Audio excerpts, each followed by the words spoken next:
Well, an old family cemetery, now a historical marker here in Nashville. But the mission to preserve history uncovered more about the family's past.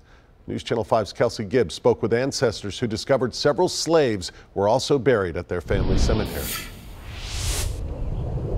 This is a very historic family because they came with the early pioneer settlers. Behind this small Methodist church, you'll find a family cemetery. We were amazed with 75, and then now we're up to 120. So I'm just amazed how many people we've actually been able to determine were buried here. This graveyard belonging to one of Nashville's first families. I'm a Gower descendant. A graveyard is typically a place to honor the dead, but the Gower descendants say this cemetery is also about keeping their family's history alive. This small piece of land is probably the last piece of soil that belongs to the Gower family. For years, the family worked hard in saving and preserving this piece of their past. We just decided that it deserved to be saved. The more this family started to dig, the more they uncovered. 6 of these burials are enslaved African Americans buried right here. With the help from Nashville City Cemetery Association,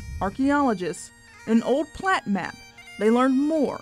They were able to identify where everyone was buried in this graveyard, their names, the children's names, and the names of slaves. It is unusual. Now we've run into people's families saying the slaves were buried in this end of the large family graveyard. Now the Gower Cemetery is marked as a place in Tennessee history. 2.5 years later, here we are with a historical marker. In Nashville, Kelsey Gibbs, News Channel 5.